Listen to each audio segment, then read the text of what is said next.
नमस्कार, कृषि समाचार में आप सभी का स्वागत है। मैं हूं किश्वर जबी। आइए सबसे पहले एक नजर डालते हैं आज के मुख्य समाचार पर। सब्जियों की उत्पादन क्षमता बढ़ाने के लिए बुआई से पहले करें बीजोपचार। जीरो टिल से करें गेहूं की बुआई। वैसे किसान जो मौसमी सब्जियों की खेती करना चाहते हैं वो खेत तैयार करके बीजों को उपचारित करके जल्द से जल्द बुआई कर लें। ऐसा करने से फसल रोग मुक्त होंगे और उत्पादन क्षमता में बढ़ोतरी होगी। सबसे पहले है कि आप अपने खेत की तैयारी कर ले और खेत की तैयारी जब हो जाती है तो उसमें 200 क्विंटल कंपोस्ट डाल दे और 40-60 के हिसाब से आप नेत्रजन, स्फुर और फास्फोरस की मात्रा मिट्टी में मिला दे। उसके बाद जब आपकी खेत पूरी तरह से तैयार हो गई तो जो सब्जियों के जो आप बीज लिए हुए हैं, हर एक किस्मों का बीज, उसको जो है कैप्टन 2 ग्राम से उसको बीजोपचार कर दे। बीजोपचार करने के बाद 2 ग्राम कैप्टन लीजिए और उसमें 1 किलो बीज लीजिए और दोनों को अच्छे से मिला करके उसको छाया में रख करके उसको लगा दीजिए। तो आपकी जो है बीमारियों से, जो पौधे में जो तरह तरह की बीमारियां लगते हैं, उससे आपका निदान हो पाएगा। गेहूं की खेती के लिए जीरो टिल काफी उपयोगी कृषि यंत्र है। धान फसल की कटाई के बाद खेत को जोते बिना इस उपकरण की मदद से गेहूं के बिचड़े बोए जा सकते हैं। ये उपकरण एक निश्चित गहराई से लाइन खींचता है और तैयार लाइन में बीज और खाद गिराता जाता है। इस उपकरण के इस्तेमाल से समय, श्रम और परिश्रम की बचत तो होती है ही, साथ ही खेतों को जोतने की भी जरूरत नहीं पड़ती है। फूलों में गेंदा को बहुत ही शुभ और पवित्र माना जाता है तथा इनकी बिक्री भी खूब होती है। गेंदा की खेती करने वाले किसान भाई इसके उन्नत प्रभेद का इस्तेमाल करें तो उत्पादन में बढ़ोतरी कर अधिक मुनाफा कमा सकते हैं। ये हैं बिंदेश्वरी भगत सिंह जो हाजीपुर वैशाली के निवासी हैं। ये फूल गोभी बीज उत्पादन का काम करते हैं। नर्सरी में बीज से पौधा तैयार करके खेतों में लगाया जाता है। इन्होंने गोभी के साथ आलू लगाया है। 2.5 एकड़ जमीन में लगे गोभी और आलू से इन्हें 5 लाख रुपए का मुनाफा हुआ है। ऐसे बिहार की जितनी भी फसलें हैं उन सबों की खेती मैं करता हूँ, लेकिन मुख्यतः अर्ली कुआरी फूल गोभी का बीज उत्पादन करते हैं। अर्ली कुआरी फूल गोभी के बीज उत्पादन में हमें काफ़ी प्रोत्साहन मिला है और अच्छी आमदनी हो जाती है, इसलिए मैं इसी को पसंद किया है। जुलाई के लास्ट वीक में इसका नर्सरी में लिया जाता है, सीड बेड में डाला जाता है नर्सरी में, और 1 महीने के बाद खेत में ट्रांसप्लांट कर दिया जाता है। इसकी खेती मैं लगभग 2.5 एकड़ में ही, सिर्फ 2.5 एकड़ में ही करता हूँ। बाकी 2.5 एकड़ से ही इनकम ऑफ सोर्स की बात अगर लेते हैं तो इनकम हमको 5 लाख रुपए प्रति हेक्टर मिल जाता है। शुद्ध मुनाफा 5 लाख रुपए पर हेक्टर मिल जाता है इसमें से। दर्शकों, अब आपको लिए चलते हैं मंडी की ओर, जहां आप मंडी के भाव में आई उछाल और गिरावट के बारे में जानेंगे। हाँ, अब तो आलू तो दाम गिर रहा ही है, बढ़ने का कोई चांस नहीं। अभी तो आ रहा है सब हजारीबाग के आसपास से, तिलौथू हुआ, इचाक मोड़ हुआ, जलपूरा हुआ, सब इधर लोकल के भी अब आलू निकलेगा आरा साइड से, सब आलू अब आवेगा। अब आलू के भाव गिरना ही है, बढ़ेगा नहीं।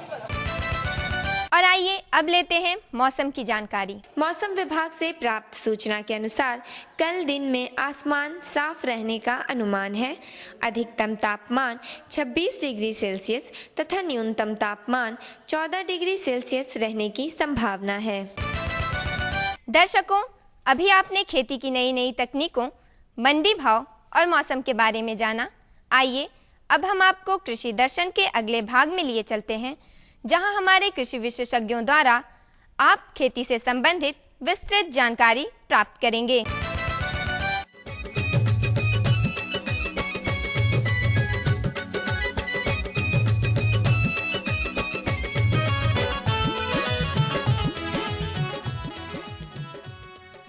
दिनांक 3 दिसंबर 2014 को सोनपुर मेला में दूरदर्शन केंद्र पटना एवं बिहार सरकार के कृषि विभाग के सौजन्य से एक फसल संगोष्ठी का आयोजन किया गया।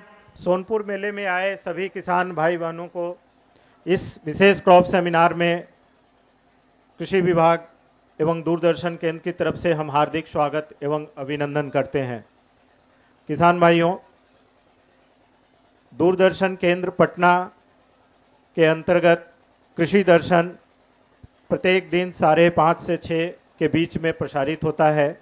सोमवार के दिन फ़ोन इन लाइव कार्यक्रम में सीधे तौर पे हमसे जुड़ने के लिए हमारा टोल फ्री नंबर है 1800-3456-171।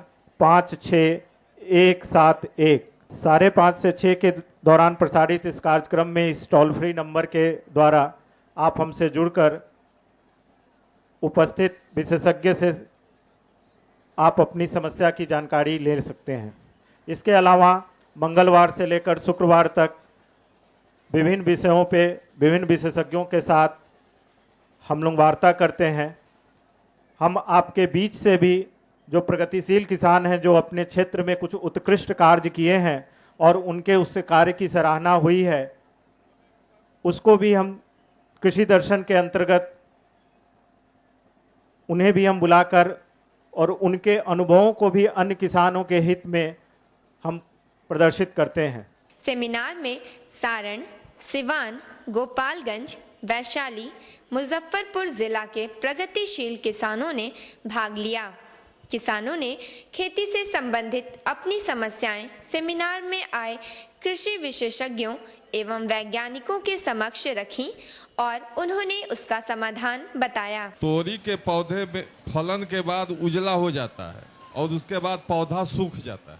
तोरी जी, तोरी एक तो समस्या आती है कीट की, जो लाही कीट होता है, प्राय हमारे सभी किसान भाई पहचानते हैं। उसमें भी फलियां जब लाही बहुत ज़्यादा आक्रमण करके रस चूस लेती है तो उसका रंग बदरंग होने लगता है और सूखा हुआ सफ़ेद जैसा दिखता है। एक बीमारी उसमें लगती है व्हाइट रस्ट, सफ़ेद हरदा। उस बीमारी के कारण भी तोरी का पौधा प्रभावित होता है और वह उस समय उजला दिखता है। आगे चल के इसका रिजल्ट और किस रूप में आता है कि आप देखेंगे कि बीच के भाग से पूरा डंठल सफ़ेद हो के बीच के भाग से वो टूट के गिर जाता है और आप अपने पड़ोसियों पर शक पैदा करते हैं कि किसी ने, लगता है कि हमारे फसल को ऐसा कर दिया, लेकिन वह उस रोग के प्रकोप का रिजल्ट है। रोग में होता क्या है कि आपने प्रारंभिक मतलब दौर में बीज लगाने के समय अगर आपने बीज को उपचारित कर दिया तो यह रोग नहीं लगेगा, इसकी संभावना 90% रहती है। 10% ऊपर वाले के हाथ में होती है, 90% हमारे आपके हाथ में होती है। तो जब बीज उपचार आप कर देंगे तो वह रोग नहीं लगेगा, इसकी संभावना प्रबल है। बावजूद इसके अगर आप बीज उपचार नहीं कर सके, आपने बुआई कर दी, तब बीज को फिर से जमीन से निकाल कर उपचार करने की जरूरत नहीं। खड़ी फसल में बाजार की सस्ती फफूंदनाशी दवा मैनकोजेब 75% घुलनशील चूर्ण, जो हमारे किसान भाई डाइथेन, इंडोफिल वगैरह वगैरह नामों से भली भांति परिचित हैं, मैनकोजेब 75% घुलनशील चूर्ण नामक फफूंदनाशी का एक छिड़काव 1 लीटर पानी में 2 मिलीलीटर मिलाकर कर देंगे। किसान भाइयों, यहाँ वक्त है एक छोटे से सूचनात्मक अंतराल का। हम जल्द हाजिर होते हैं इस अंतराल के बाद। ये लो और बताओ। बस। अरे ये क्या भैया जी, बस इतनी सी रासायनिक खाद? किसानी छोड़ रहे हो क्या? किसानी नहीं, नादानी छोड़ रहे हैं। मिट्टी की जांच कराई है। अब तो लाला जी जितनी जरूरत है उतने ही उर्वरक खेत में डालेंगे। हाँ, किसान भाई आज ही अपने जिले की नजदीकी भूमि परीक्षण प्रयोगशाला में मिट्टी की जांच जरूर करवाएं और मिट्टी में पोषक तत्व, नमी व पौधे के विकास को देखते हुए केवल जरूरत के अनुसार ही पोषक तत्व डालें। और हाँ, मिट्टी में गंधक, जस्ता, बोरोन जैसे सूक्ष्म पोषक तत्वों का पता लगाना भी न भूलें। उर्वरक और जैविक खाद के सही उपयोग से भूमि का उपजाऊपन बनाए रखें, उत्पादकता बढ़ाएं, खर्चा घटाएं और बहुमूल्य विदेशी मुद्रा बचाने में भी सहयोग दें। और हाँ, धीमी गति से नाइट्रोजन उपलब्ध कराने वाले उर्वरकों जैसे नीम लेपित यूरिया को प्राथमिकता दें और यूरिया का पत्तों पर छिड़काव करें। अरे वाह, तू तो सचमुच समझदार हो गया रे। अधिक जानकारी के लिए संपर्क करें जिला कृषि अधिकारी या किसान कॉल सेंटर।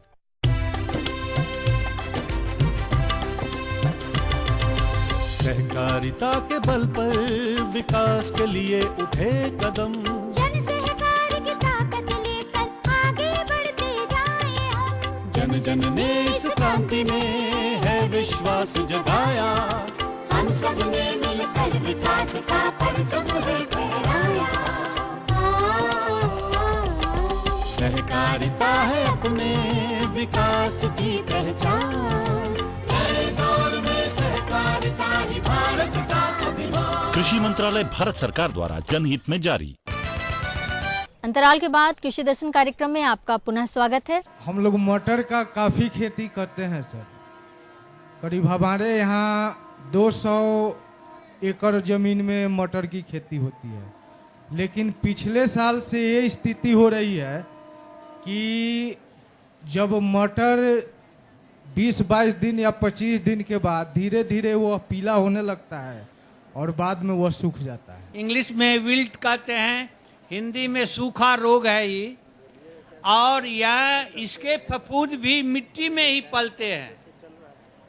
तो यह जो सूखा रोग है, इसके फफूंद चूंकि मिट्टी में पलते हैं, तो मिट्टी को उपचारित अभी जो व्यवस्था बताई गई ट्राइकोडर्मा द्वारा मिट्टी का उपचार, आप इसी दवा को, ट्राइकोडर्मा को ही गोबर की सड़ी हुई खाद में मिला करके छिड़काव करें, हल चला करके उसको खूब अच्छी तरह से मिला दें, पाटा दे दें। 30 दिनों के बाद फिर ऐसा करें। इस तरह से ऐसा करने से आपके मिट्टी उपचारित हो जाएंगे। आपका विल्ट जो है उसका प्रकोप बहुत ही कम, नहीं के बराबर होगा। सर एक और प्रश्न है सर, हमारे यहाँ 5-6 कटहल का पेड़ हैं सर, तो करीब वो 7-8 साल के हो गए हैं। 2 साल पहले उसमें फल लगा था, 3-4 फल आए थे, उसके बाद फिर वो फल नहीं आ रहे हैं सर। एक पेड़ में माने 3-4 फल आए थे, उसके बाद फिर फल नहीं आए, और 3-4 बाकी जो पेड़ है उसमें अभी तक कोई फल नहीं आया है सर। कटहल के पेड़ में जो आपका फल आया, एक तो होता क्या है कि प्रारंभिक दौर में 7-8 साल के बाद कटहल फलना शुरू होता है, तो प्रारंभिक दौर का 1-2 साल का फल जो है सो गिर जाता है। आप फल पर गौर किए होंगे अगर, तो गिरने के बाद लगता होगा कि काला रंग का पाउडर लिए हुए गिरा। तो होता क्या कि वातावरण में बहुत तरह के फफूंद, बहुत तरह के जीवाणु हैं। हम या हमारे पौधे कब तक झेल रहे हैं, उसको कब तक बर्दाश्त कर रहे हैं। यहाँ सर्दी वायरस से होती है, हम लोग भी जानते हैं, लेकिन हम लोगों में से सबको सर्दी नहीं होगी। तो अगर आप चाहते हैं कि एकदम दुरुस्त रहे, तो इसके लिए आप कॉपर ऑक्सीक्लोराइड, जो अन्य किसान भाइयों को हमने बताया, यह भी बाजार की सस्ती फफूंदनाशी है। 1 लीटर पानी में 3 ग्राम के हिसाब से घोल बनाकर अगर आप उसका छिड़काव कर देंगे, और 1 बार या 2 बार कम से कम, अगर बड़े पेड़ तो नहीं, आपके नए पेड़ हैं, तो 6-7 लीटर के घोल से अगर जमीन की सिंचाई कर देंगे तो यह रोग नहीं लगेगा। लेकिन एक चीज का ध्यान रखेंगे कि छिड़काव में पत्तियों पर बहुत ज्यादा हमारा ध्यान होता है। कटहल के मामले में उसके धड़ भाग को खूब अच्छी तरह भिगा देंगे।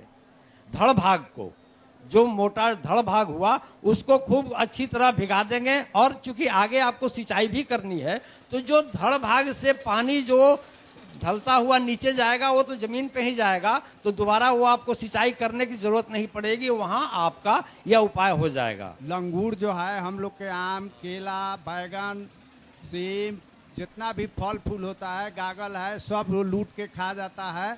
उसके लिए सरकार आए हुए हैं, उनसे मैं निवेदन प्रार्थना कर रहा हूं कि इसका कोई हम लोग के बचाव का कोई उपाय हो तो बताया जाता, या कैसे उससे सुरक्षा किया जाए, इसके लिए कुछ बताएं सर। ये लंगूर की जो समस्या है आपका किसान भाई, तो लंगूर आपके पौधों को बर्बाद करता है, लेकिन बंदर उतना उत्पात नहीं मचाता है, और बंदर और लंगूर एक साथ नहीं रहते हैं, एक बात। और दूसरी चीज, अगर उनको यह समझ में आ जाएगी कि हमें हमारे उत्पात को रोकने का कोई प्रयास किया जा रहा है, तो ये बच्चे जो गाना सुनने वाला कैसेट रखते हैं ना, तो उसकी फिल्म जो पतली वाली निकलती है, वो जगह जगह आप छोटा छोटा तोड़ के अगर डाल देंगे तो उससे कुछ वो डरेंगे, कुछ दिन के लिए आपको राहत मिलेगी, लेकिन और कोई ऐसा कारगर उपाय नहीं होगा। हम घुड़पड़ास पर सर बहुत काम किए हैं, लेकिन अभी तक हम किसी में सक्सेस नहीं है। हम रात में रोलेक्स के खेत को घेर दिए हैं और रात में पेट्रोल में मैक्स जला के खेत में रख देते थे, उससे 10 से 15 दिन घुड़पड़ास खेत में नहीं आया, फिर आना शुरू किया। उसके बाद सर हम कपड़ा, सूती कपड़ा का रस्सी बांध के उसमें फटाका बांधकर जलाकर छोड़ देते थे, अपने एक आध घंटा के बाद फटाका अपने छूटता था। इससे भी सर 10-15 दिन घुड़पड़ास नहीं आया, फिर खेत में घुड़पड़ास आना शुरू हुआ। सर रात में हम रेडियो बजाकर खेत में फुल साउंड में रख देते थे, उसके बाद भी 10 दिन घुड़पड़ास नहीं आया, फिर घुड़पड़ास आना शुरू किया। सर जो दवा बताया है इसका भी हम प्रयोग किए हैं, उसके बाद भी सर घुड़पड़ास आना शुरू किया। एक तार नाम की दवा आती है सर, उसका भी छिड़काव किए, उसके बाद भी खेत में घुड़पड़ास आना शुरू किया। हर एक के बाद 10 दिन 15 दिन के बाद खेत में घुड़पड़ास का प्रकोप शुरू हो जाता है। चूंकि वह वहां पर है, आप अपने फसल को बचाने का प्रयास करेंगे, लेकिन उसको भोजन भी चाहिए।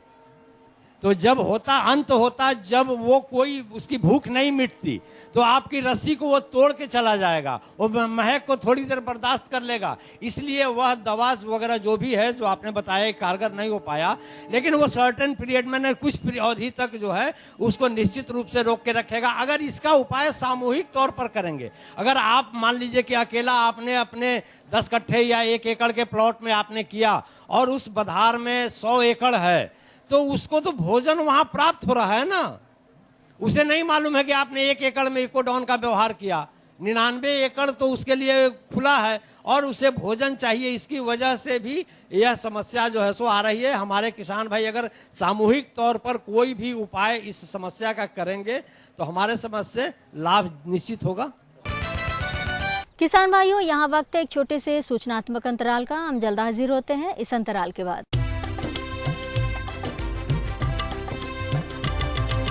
सहकारिता के बल पर विकास के लिए उठे कदम, जन सहकार की ताकत लेकर आगे बढ़ते जाएं हम। जन जन ने इस क्रांति में है विश्वास जगाया, हम सब ने मिलकर विकास का परचम है फहराया।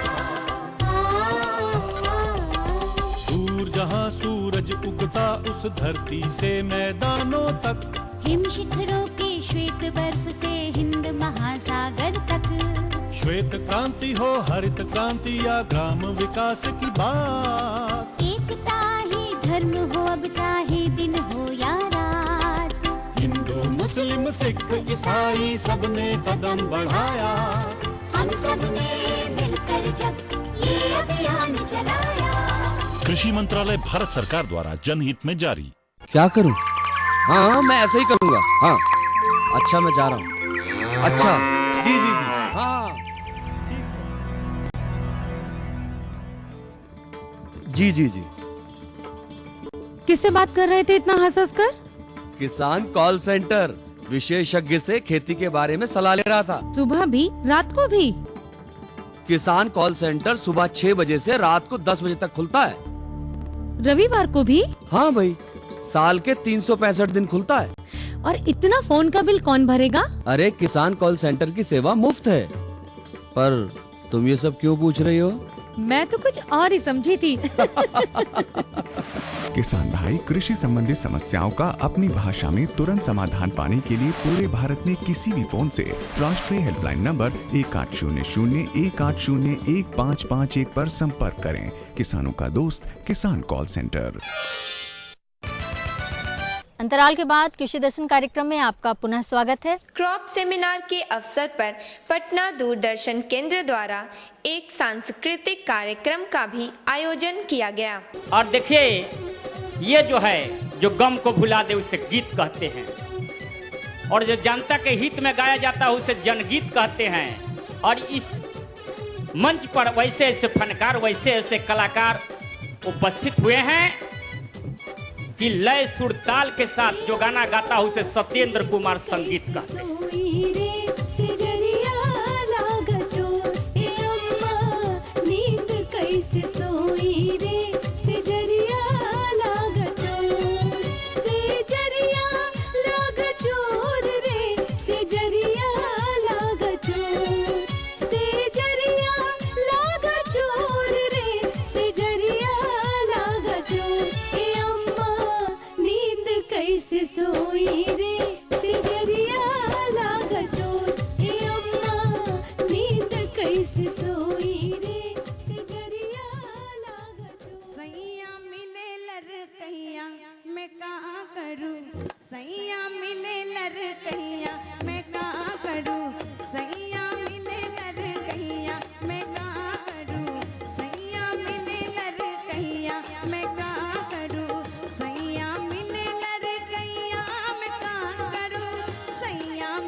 बरस की मैं कर्म कुनारी, 12 बरस की मैं कन्या कुमारी, 12 बरस की मैं कन्या कुमारी।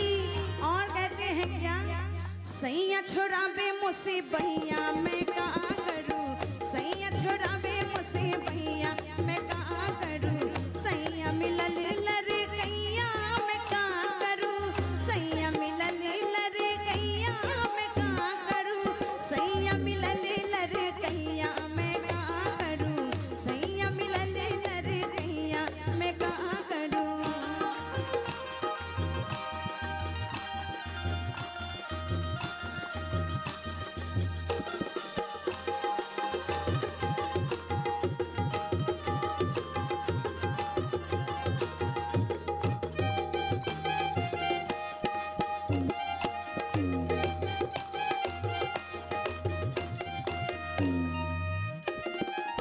चौदह बरस की मैं गौना पियाई, 14 बरस की मैं गौना पियाई, 14 बरस की मैं गौना पियाई।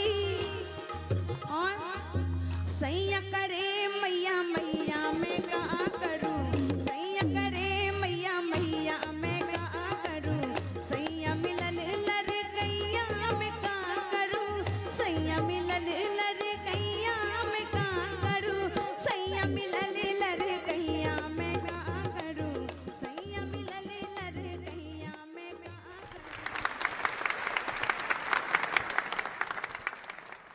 दूरदर्शन परिवार की तरफ से कृषि विभाग के तमाम पदाधिकारियों का विशेषकर आपका कोटि कोटि साधुवाद देते हैं। आशा करते हैं कि सोनपुर में जो यह आयोजन होता है यह साल का वार्षिक कार्यक्रम न हो, इसको हम लोग बीच बीच में भी आयोजित करते रहें और इसका आनंद उठाएं और किसान भाइयों के साथ जुड़ने के इस मौके का पूरा लाभ उठाएं। मैं एक बार अपने तमाम कैमरामैन, दूरदर्शन केंद्र के आए तमाम स्टाफ का भी कोटि कोटि धन्यवाद देते हैं कि आप आए और इस कार्यक्रम को सफल बनाने में अपनी पूरी सहभागिता निभाएं। इसके लिए आपका बहुत बहुत धन्यवाद।